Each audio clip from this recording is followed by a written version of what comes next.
Do you have a story to share with the world? Of course you do. We all have stories to share. An Anchor podcast allows you to share your interests in a way that connects to others all across the globe. If you have been considering starting your own podcast and don't know where to begin, Anchor makes it easy to record, edit, and publish with the click of a button. You can even add music. Whether it's crime dramas, self-improvement, paranormal adventures, or tips about parenting, you too can share your unique imprint on the world. Download the Anchor app or go to anchor.fm to get started today. You've got this. I believe in you. Welcome to the Existential Empath Podcast. My name is Tanya, and I am an intuitive empath. My intention is to share valuable tools and techniques that I have learned so you can tap into your own inner healer naturally and intuitively. Welcome back, everyone. I am really excited about today's show. So I have a guest with me today, Miss Jessica Jones, and I've had Jessica on my show before. We took a deep dive into some of the paranormal and cryptid activity throughout the United States. And Jessica is the cryptid huntress. She hosts Off the Trails, which is on Spaced Out Radio. She's also a host on Texas Front Porch. And Jessica is a Bigfoot field researcher, and she has a team that works together, and they actually do remote viewing. So Jessica is a remote viewer. So that's exactly what we're going to be talking about on today's show. So welcome, Jessica. Thank you for joining me. Hey, Tanya. Hey, anytime. I have so much fun talking with you. So, and you and I are both remote viewers. You do remote viewing too, because I've had you on my show. Yes. And so Jessica's show, Remote Viewing Investigations with Jessica Jones on YouTube. We have done a few shows together. We've done the Dark Pyramid in the Alaskan Triangle, which was a fascinating show in itself. And we also did Mel's Hole, which is over in Western Washington. And that was even more intriguing, I feel like. That was the weirdest thing. Yeah, that was the weirdest thing I've ever remote viewed, ever. That was so strange. And then, you know, I'm recognizing that there's other holes across the United States that are very similar to Mel's Hole. So we may have to start remote viewing some more of those weird anomalies going on. Yeah. All right. Sorry about that. I think my internet's a little weird, but okay. So yeah. I mean, I have remote viewed everything from, paranormal attacks to missing people to holes in the ground. Okay. So I think we've seen it all, but a lot of things, it's really interesting to be able to look at stuff that normally we wouldn't even know existed if we didn't get to remote view it, like that Black Pyramid in Alaska. So exactly. And you do a lot of remote viewing on Sasquatch, supposed Sasquatch attacks, dogman attacks. And, I think that's how you and I connected, was through the Sasquatch community as well as the remote viewing community. And so I think it's just fascinating that your channel, kind of hits on some different out of the box, type topics, which is awesome because you are really diving in there. And so let's talk about remote viewing. What is remote viewing? Yeah. Well, remote viewing is just locating a target, like an object, a person, a place, an event, with using, for lack of a better term, using your psychic abilities. Okay. It's locating something that you don't know what it is, usually a blind target. That's usually what I view a lot of times are blind targets. And that's how I was trained by, someone gives me a set of coordinates. Okay. 8 numbers, like 1, 2, 3, 4, 5, 6, 7, 8. And that's all I have. Okay. And I'm able to write those numbers down and plot everything out in charts, and all the sensory data comes out of it. And by the end of my session, my remote viewing session, I can kind of tell you what the target was. Okay. And it sounds wild, but it's very effective. And it's something I've been doing for a long time. That's really cool. And so there's a little bit of history to remote viewing, right? So from what I understand, it traces back thousands of years, all the way back to the early Greeks. And so this is when they were using their psychic abilities and being able to tap into information. And, I'm sure that they were using it for more survival skills, to find water, to find food, to find places to build civilizations. And, so it dates really far back to early man. And, I think, it started to really become popular back in the 1930s when the government started to research telepathy and thought transference, right? And Yeah. I guess when I think of remote viewing, I think of Ingo Swann, because he's the one who kind of spearheaded a lot of this remote viewing back in the 60s. He was doing a lot of those out of body experiments. And then the CIA caught on to that, right? And Oh, yeah. so they got him on board, and a couple of others, I believe, from Russia and, all over the place, to start what is known as Project Sunstreak, but then it ended up becoming Project Stargate, which most people are more familiar with. So I do feel this has been going on for a long time. There's a lot of research that backs it, right? That it's Oh, yeah. it's an effective modality. I don't even know what the word is that you would call it, but scientific process, It So is. what are some of the types of remote viewing? Can you go through those and share a little bit of information about them? Yeah. Well, actually, what I'm trained in most effectively is coordinate remote viewing. Okay, I do coordinate remote viewing and extended remote viewing. Okay, those are two different. There's two different modalities. Okay, but there's a whole bunch of different types of remote viewing, and some of them I'm not even super familiar with because I haven't been trained extensively in the other ones. But we have something called written remote viewing, controlled remote viewing, and associative remote viewing, and extended remote viewing, okay, and coordinate remote viewing. Now, I'll talk a little bit about coordinate remote viewing, and then I'll talk a little bit about extended remote viewing, okay, because that was kind of the second one that I was trained in. But the first one was it's kind of basic. If you're getting into learning remote viewing, I think that coordinate remote viewing is going to be the best route for most people. In my opinion, that's the one that I use regularly and every week for the show that I do on Friday nights, where I remote view paranormal attacks. And let me tell you, I got into this because I was going out with my Bigfoot field research team here in Georgia, and the head of the team is a very excellent remote viewer. He's trained in it for many years. And when I was out hunting for Bigfoot, we were having UFO activity all weekend and having all sorts of weird other, interdimensional stuff going on.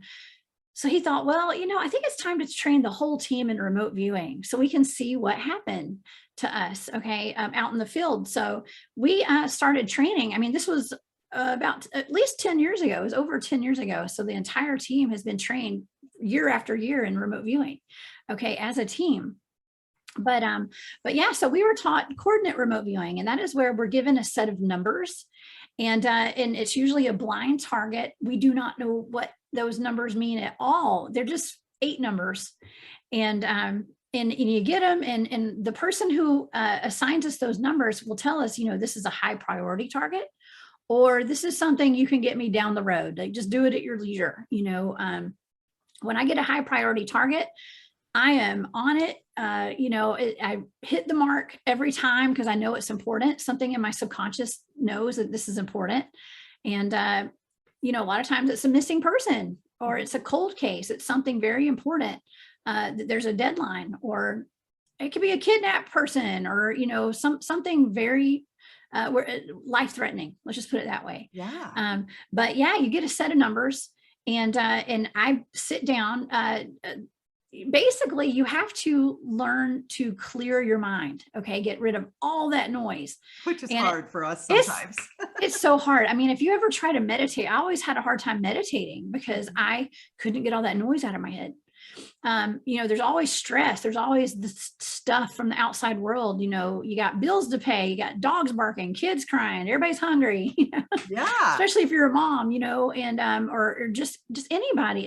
It can be hard It can getting be. that out of your head. Yeah. And one thing that I learned in my remote viewing training was called the set aside technique. So basically, when those things are popping up, when you're trying to get into that clearing the mind, meditative state, you will write on your piece of paper what you want to set aside, in that moment. Yes. And honestly, you don't just have to use that in remote viewing. You can use that for, in your daily life. I mean, just be like, I don't want to focus on this right now. I'm going to put it over here. and I'll worry about it later, so that's been a very helpful technique for me. And, if you're just learning how to remote view. Oh yeah. Well, that's actually part of coordinate remote viewing is that when you sit down, okay, there's two tools that you need. Okay.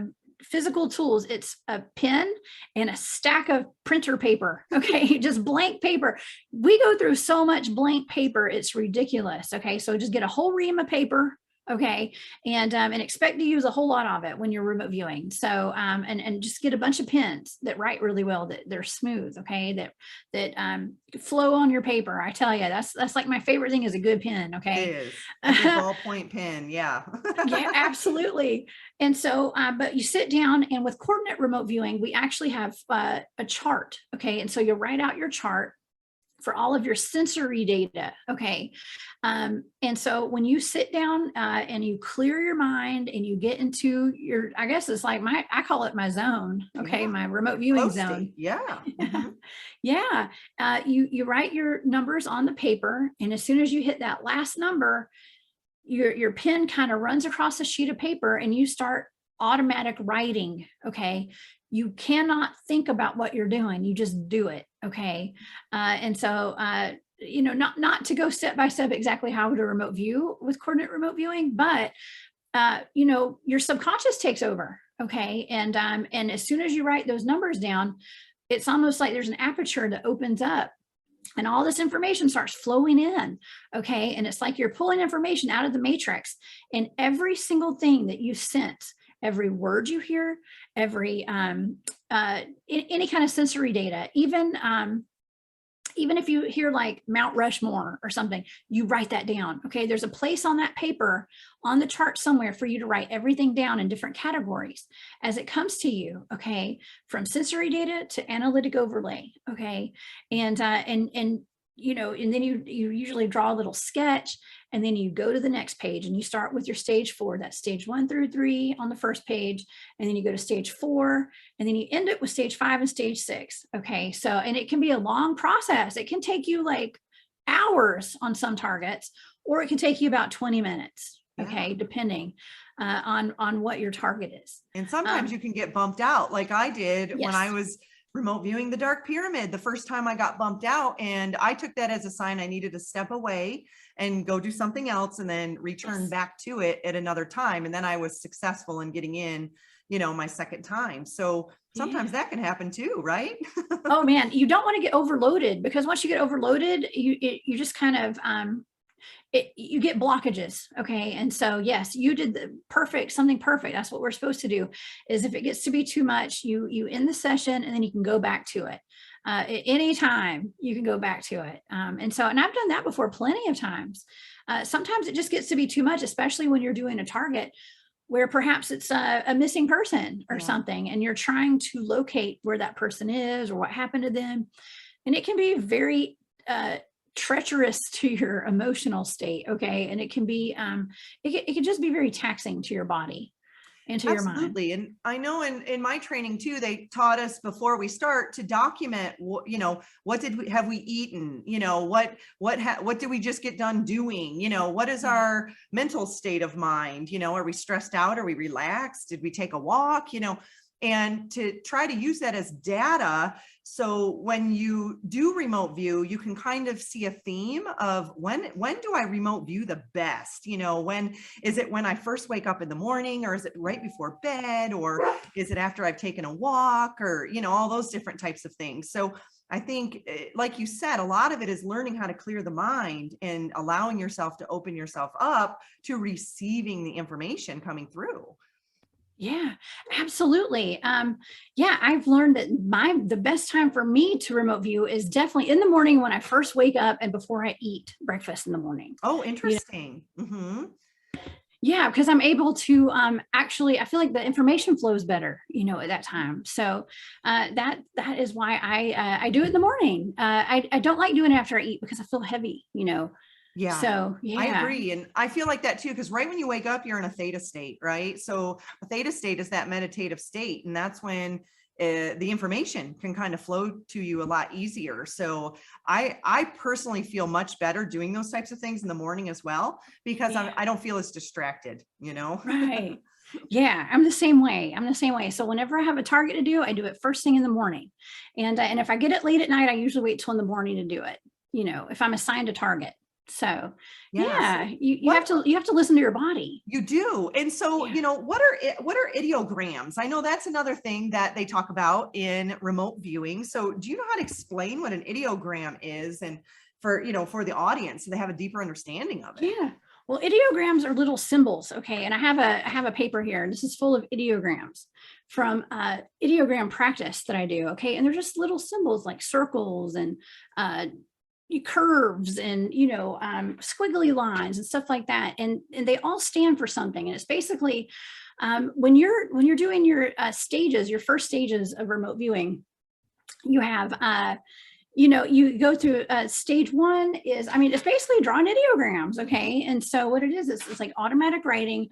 Your hand goes down the page and you draw ideograms. You may not, you don't mean to do it. It's not like you're thinking about it. It's just your hands moving and you're drawing ideograms. And so that is actually what you use to pull out sensory data out Mhm. of your subconscious. And I know it sounds kind of weird. You just kind of have to be hands-on and do it. Okay. But ideograms are anything from, let's see, I've got motion, water, vegetation, space, air, tools, animals, a person, natural structure, man-made structure, and things like that. I don't know. I can't remember the other ones, but I think those are it right now. And so it's just a way to help pull information out of your subconscious, It is okay, and out because, of your brain. yeah, our subconscious works in pictures, right? It works Yes, in images. that's right. So, one thing that I thought was fascinating with remote viewing is you don't close your eyes. Like you can, but they taught us to kind of keep your eyes open because it keeps your conscious mind busy and distracted, because Yeah. sometimes your conscious mind will want to overtake your subconscious mind. And, when your conscious mind's distracted, your subconscious will come to the forefront and be able to bring the information much Yeah. smoother, and more precise in a way. So I thought that was kind of interesting that they teach you to keep your eyes open. Yeah.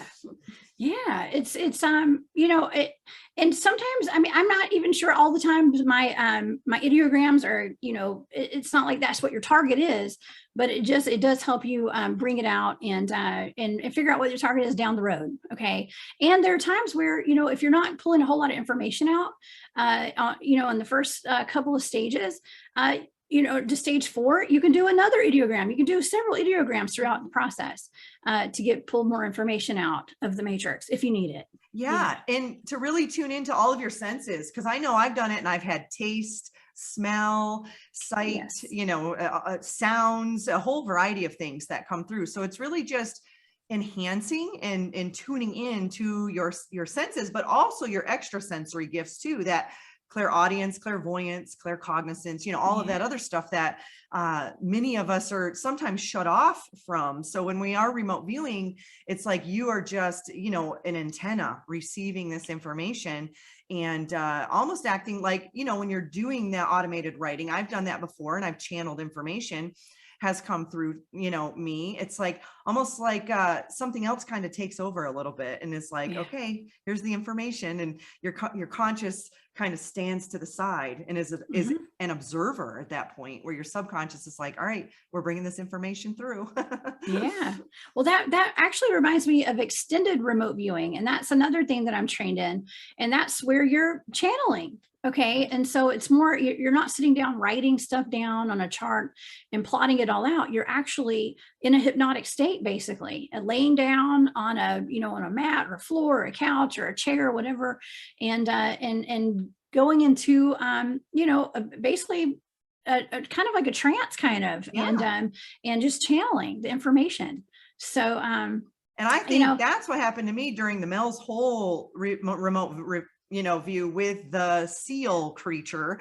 It was like that extended. I really felt that something was trying to channel, information through me. And you also do what's called a deep mind probe. What is that?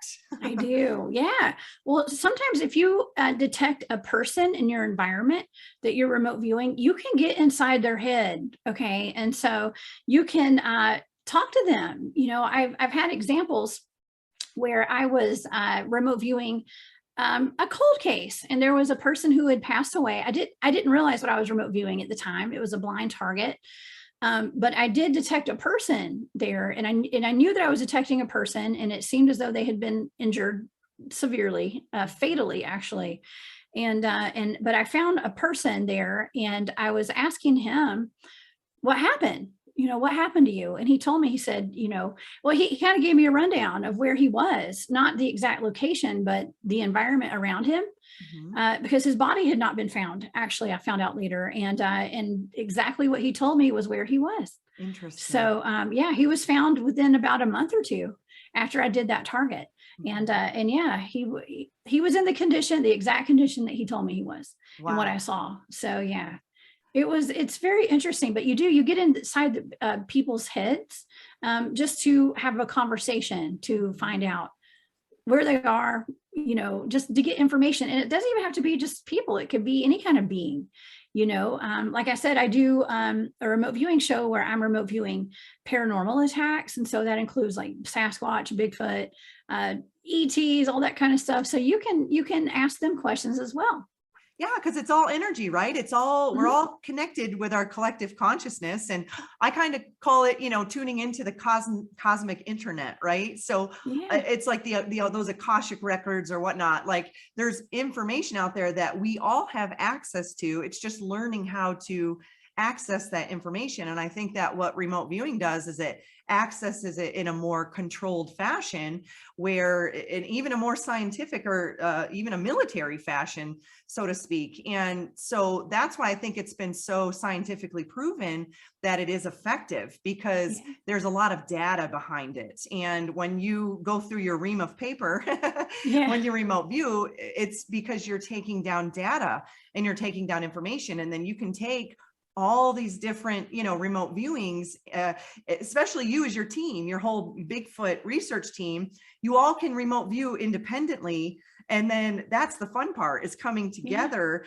and seeing where does the data line up, and where, because I know with you and I, when we remote viewed the dark pyramid, you had I think you remote viewed the outside and then I went in the inside, or vice Yeah. versa. I can't really remember, but we remote viewed totally different areas. However, we did still have some data that had lined up, We and did. so I think that's the fun part of it, is it's based on your, depending if you're doing a coordinate target, it's really just, looking at that area and saying, okay, well, what do we see? What do we sense? What do we feel? Yeah. And that's what's fascinating about it, is it can really just tap into all your senses. And that's why I think I like it, because it makes, I feel stronger in my intuitive gifts. Yeah, me too. And we didn't even mean to do that with that dark pyramid. You and I both, like, it wasn't like we planned it, like, I'll do the outside, you do the inside, Yeah. but that's just how it worked. And then we came together and we had the same data on so much of that, that it correlated. And so it was just confirmation, that, hey, we're seeing the same thing. And we didn't even know for sure if that thing really existed. Okay. Exactly. And I remember, 15 minutes before we jumped on the show, we hadn't even shared our data. And we started to share our data and it was all lining up. And we were like little school children giggling. We Yeah. were so excited because it was like, oh my goodness, both of us remote viewed it, but we're seeing very similar things. And Yeah. that just gives it more validation and more backing that this is a very valuable tool. And you can use it for a variety of things. You can use it for, say you have a few job opportunities and you aren't sure of which one to take. You can remote view all of them and see, okay, well, what does that timeline look like? What does the Yeah. possibility look like for me if I took this job over this job over this job? And so you can even do it for relationships. I mean, honestly, there's so many things that you can utilize remote viewing for. It's just a matter of finding your target and focusing in on it, right? Absolutely. You just gave me an idea. I need to start doing deep mind probes on people. I was saying that, like, if you're dating and Thought of you're like, I'm going that. to do a deep mind probe, what is your intention for taking? Don't teach your mom how to do that, because she'll start doing deep mind probes on all your dates. Oh my gosh. I know, right? Well, I need to start doing that if I go on a date. Before I go on a date, I'm going to deep mind probe that person. So Yeah. watch out. Are they a murderer? Or do they I like wish I had done Sasquatch? that before. Yeah. Would have saved me a lot of heartache in the past had I It been able to probably do would. that. Right. Yeah, my instructor said that she would remote view her kids. She could catch them before they try to sneak out, like at night, and Oh, her and her husband would be standing out in the yard when they're trying to sneak out of the window because she was remote view it, and she would already be 2 steps ahead of them before they were even trying to get into any trouble. wow. So I thought that was funny. You can use it for parenting and a whole Yeah. variety of things. I mean, I use it in my everyday life. I mean, just being what I like to call switched on, like a switched on human, right? Yeah. And it's just being able to pick up on subtleties and being able to, you know, sense someone's intentions before they do something to you or to, you know, around them. And it's like playing chess or something, you know, almost in a way. Your senses are heightened. Okay. And I think that's a lot of that is from doing the exercises that we're taught when we're doing the training and stuff. And so it just helps you in your everyday life. And you know, we're all able to do this. This is not something that just you and I, Tanya, are able to do because we're special. No, anybody can do it. Okay. Everybody has the ability to learn remote viewing and to do it well. You don't have to be a psychic. However, we all have psychic abilities. You do. So you just got to tune into it. Yeah, Tap and, into and it. both Jessica and I talk about this on our channel, and we, kind of help people learn how to tap into these abilities and how to raise their vibration, and, understand that the higher our frequency, the more in tune we are to these abilities. And so, when we're carrying a lot of heavy emotions or baggage, so to speak, it's a little bit more difficult because we're in a more denser energy. But the more that we start to heal ourselves and raise our frequency, raise our vibration, our gifts and abilities, our superhuman powers, so to speak, will start to come to the forefront. And I'm waiting for the day that I can start just go like this and start fire like fire starter, because I'm convinced I can do this. It's just a matter of me getting my belief system in alignment with it, because I've been practicing telekinesis and telepathy, and I know that I have the abilities to do those, and we all do. So it's just it's practicing them. It's like a sport or a hobby or anything that you do. You must practice it in order to get better at it. And so that's very similar with remote viewing. The more you practice targets, the better that you'll get at it, and you'll learn to trust. I think a lot of us have a difficult time trusting our intuition or trusting the information, right, that's coming through. Yes. And so I think when we learn how to trust, your remote viewing will just take off. Yeah. Yeah. You got to work out those psychic muscles for sure. Yes. And, even in some of our remote viewing training, we actually started doing spoon bending. Yes, Okay. I did too in mine. And I think I want to do a show on spoon bending, but I have to get better at it. Yeah. You know what, once you get the gist of it, you can do it. It's just about really focusing your energy on that spoon.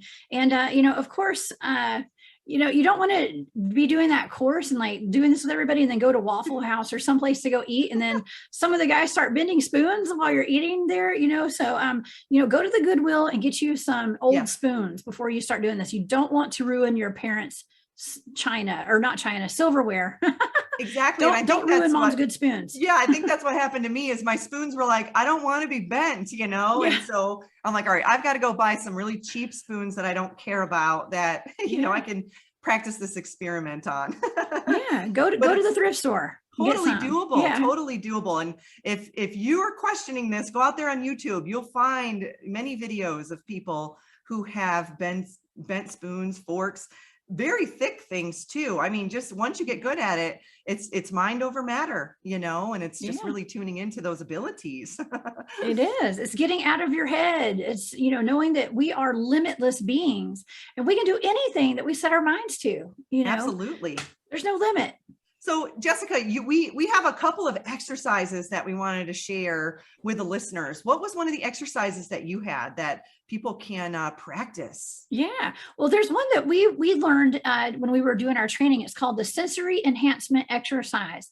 Okay, and it's where all you start doing is noticing, describing everything that you touch. Okay, so let's say I've got a Bigfoot here, right?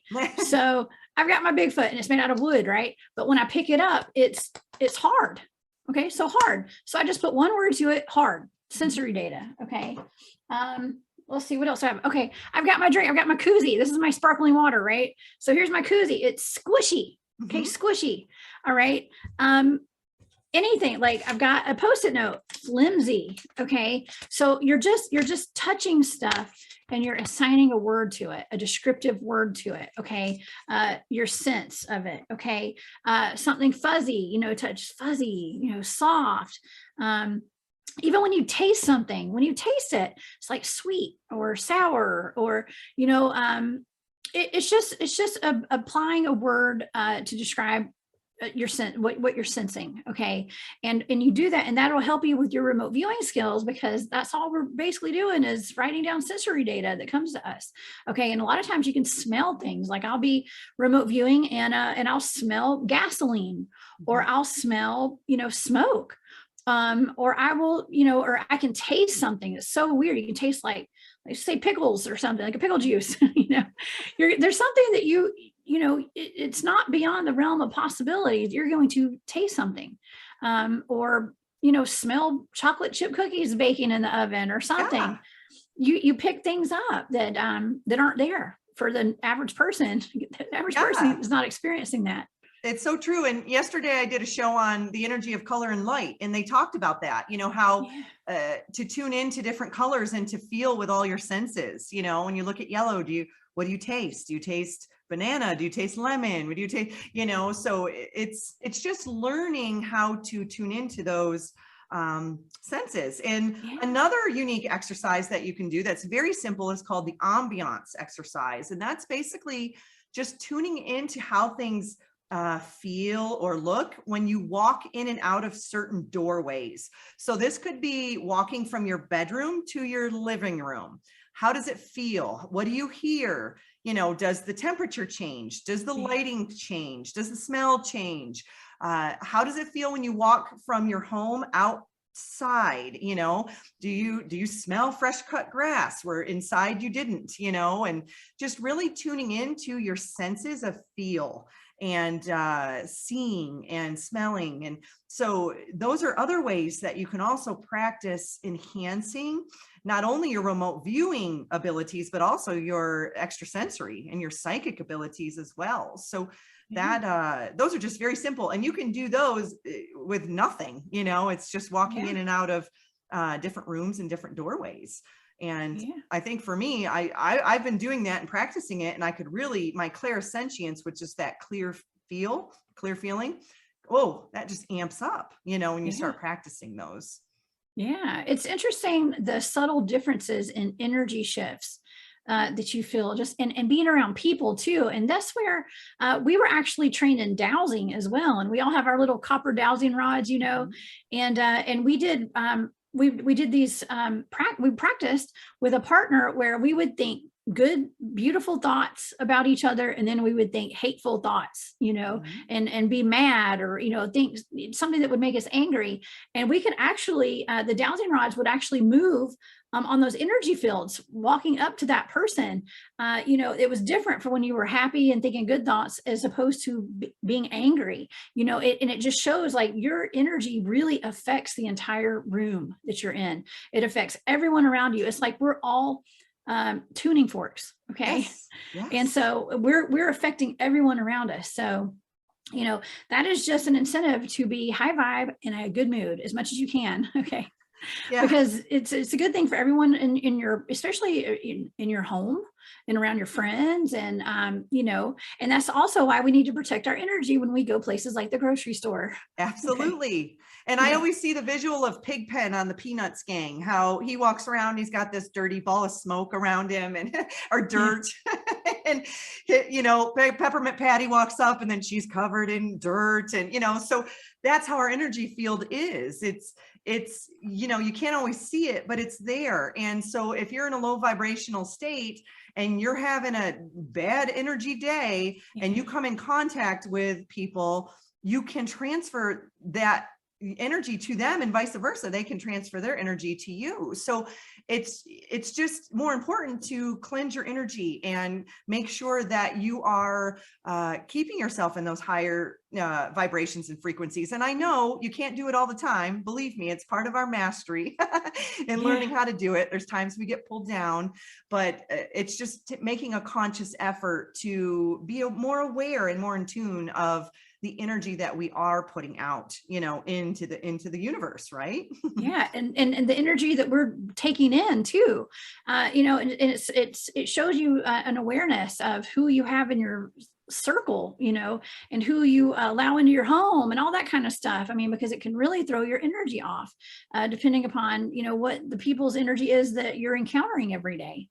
Yeah. Absolutely. And so you wanted to very briefly go through the stages of remote viewing. Yeah. Well, I can. Let's see. Well,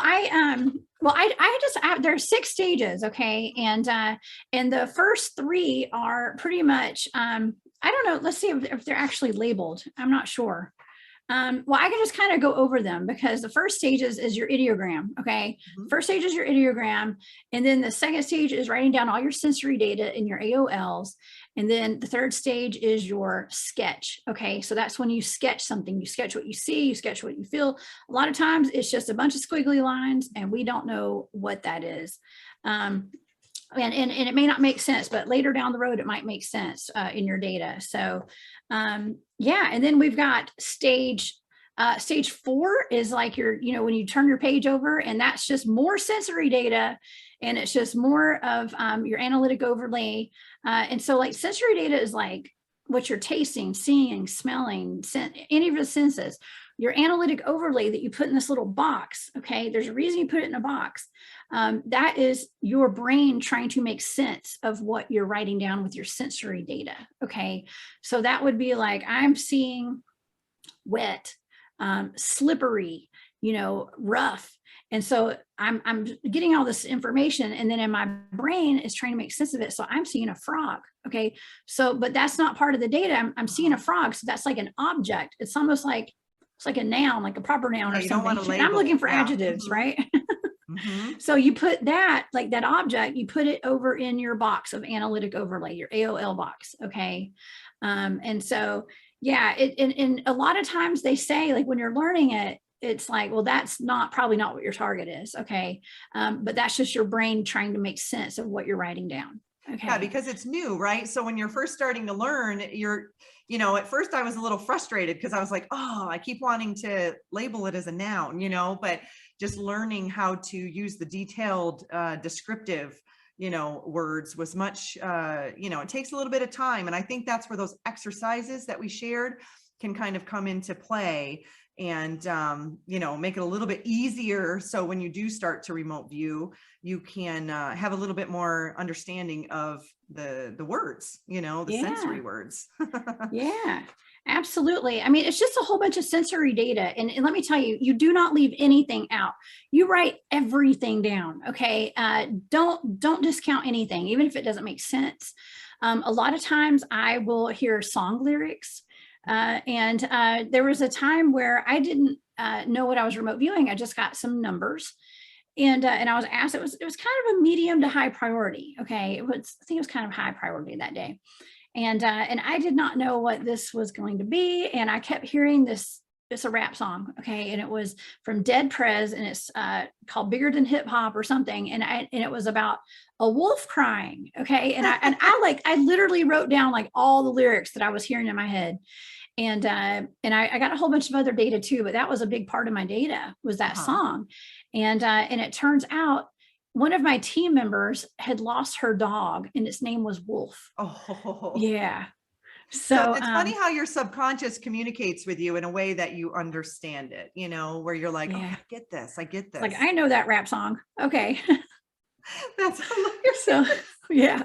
Yeah. A lot of times it comes through with songs, and that's just the way it is. And that's how it is with me. And everybody's different. Mhm. And it doesn't matter how you get the information, it's that you get the information. Absolutely. And so if people want to practice this and they want to find targets, is there a website or is there somewhere where they can go to find, examples of targets. Yeah, absolutely. Let's see. Now, I did a lot of. Well, I don't know where my paper went, but I did a lot of the Monroe Gateway program. Okay, the Monroe Institute.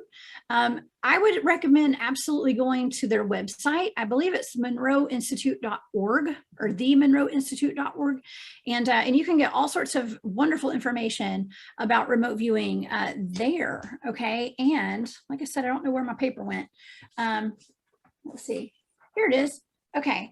Yes. Or you can also go to silvaremoteviewing.com. I actually we had an instructor from Silva that came in and would teach us part of some of our courses when my team was learning remote viewing. So that's a valuable resource, is silvaremoteviewing.com. They have courses online that you can take. Also, there's also websites that you can go to where you can just get a set of numbers, okay, that it's a target.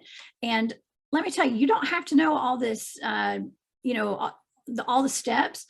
You just get those numbers and get a piece of paper and a pen and write down all the information that floods into your mind when you see those numbers, okay? And then you can click on the numbers and it'll tell you what the target was. And I think you'd be surprised. A lot of times you'll be surprised that you're probably pretty close to that target. Yeah, that's really cool. And so, I learned from Lori Williams, and I know that she has a free little class at least on Facebook. You can sign up for it and she'll email you the class, but you've got to take it in a certain amount of time. I think it's like she sends out one class per day for like 3 or 4 days. And she just does a nice little overview of remote viewing. And but there's so much information out there. I really, truly feel you can go out there and you can really research it. And it takes practice, start practicing on your own. So I want to just do a little summary, for those of you, if you are trying to practice and you want to know, kind of what the process is. The first thing you want to do is you want to choose your target, and choose a blind target, blind meaning you don't know where it is. And that's where you can go on and find a coordinate, or, just have someone, or you can have someone else give you a target and not tell you what that is too, and so if you've got some family members there that they have an idea of a location, and then they can give you that blind target. And then you want to clear your mind. You want to make sure that you get to a point where you're like, okay, I'm going to do this in the morning, or I'm going to do it after lunch, or, figure out when is a good time for you, where you feel you can have some quiet time to yourself and clear your mind. And then you're going to receive that target. You're going to receive or perceive the target. You're going to receive all the information. And that's where you're going to take down all that sensory data, and the ideograms are going to come through, and all of that information. And then of course you're going to add more data, and it's going to come through, and you might want to even stop and take a little break, take a little break, go do something else, come back and tune back in again and see if you find any other data, because you might be remote viewing a certain location like Jessica and I did. One of us was inside and one of us was outside, and so we were still seeing the target, but we were seeing it from different perspectives. And sometimes when you take a break, or maybe go take a shower or take a walk and come back, you'll have a different, you'll clear your mind, and you'll have a different perception. And then they do what's called the rinse and repeat. So that's basically where you're going to just do it all again, so that's when you'll, and I do this, it's like if Jessica has a show on Friday, I'll review it on Monday, and then maybe again on Wednesday, and then maybe again on Friday, before that. So I have several days where it's like, okay, more data is coming in, or similar data, and you can kind of pull that information together. And then you're going to close out your remote viewing session, and then you're going to interpret the results. And that's where the fun part comes in play, especially if you're remote viewing with others and you can all pull your results together and kind of review them. So that's just a very basic summary for those of you that want to dabble in this a little bit and try. So Jessica, is there anything else that you feel that we should share, that we may have not covered in this introductory course to remote viewing? Tanya, I think you did a great job today on this. I think it's just a matter of having everyone realize your potential, and that how we are limitless, and yet everybody can do this. And it's important to just tap into it, and to be sure you we talk about your decalcifying the pineal gland and things like that. Just taking steps to cut a little bit of that fluoride out of your diet, and and just doing little things that like we suggested with those steps you can take to practice a little bit, noticing the subtlety, energy shifts and things like that, and getting sensory data with everything you touch and you feel and you smell and you can see it. Just start tapping into your potential, because we all have enhanced human capabilities. We just have to understand that we have those, and start using them. Absolutely. And if you want to learn how to cleanse your pineal gland, I do have videos out there for that. I have ones that you can take physical things, supplements for, or I even have exercises, a video out there to do some exercises to decalcify your pineal gland, which will assist with tapping into these abilities that each and every one of us has. So Jessica, tell us a little bit about your remote viewing investigation show. Where can people find it and when? Yeah, well, you can find it on my YouTube channel, The Cryptid Huntress, and on my website, thecryptidhuntress.com. Okay. I do it every Friday night at 9 p.m. Eastern. Okay. So that's 6 p.m. on the Pacific side of the country. And, but yeah, I have my co-host from Texas Front Porch on YouTube come in, and I remote view something mysterious every Friday. And it can be from a Bigfoot attack to, missing time. That's what I did a couple of weeks ago, was a missing time event that Tex had. And of course, it turned out to have some ET involvement, but it's just something that's usually paranormal. And I look into it, first of all, just to see if it's real and if it really happened. And Tanya, thank you for joining me on all those shows that we've done so far together. It's been a lot of fun. It has been a lot of fun. Yeah. And on your website too, you have it talks about all of the shows that you have going on Spaced Out Radio, as well as your War Woman Goods, which she has some beautiful jewelry on there. The turquoise, I'm like, ooh, my eyes are just looking at that. Just some really beautiful pieces on there. So definitely check out Jessica's website. She has a lot of good information. And I was on there last night, and she's got all of her videos on there. And, so if you're looking for more information to take some deep dives into the unknown, Jessica's website is the one to go check out. So Jessica, I really appreciate you coming on today and sharing all of your knowledge and wisdom about remote viewing. And I get so excited on the weekends because I love watching your shows, and I love the super chat. I love to participate, and I'm sure that many of my listeners and viewers would also like to do the same, because I know I've got some viewers that came from some of your shows that are on my channel too. So definitely check out Jessica's website, cryptidhuntress.com. Yeah, thecryptidhuntress.com. Thank you, Tanya. That is so sweet. I appreciate that very much. It's been a pleasure. It's been a lot of fun. We should do this again sometime. You deserve to navigate your life as an empath in alignment with health, happiness, and abundance.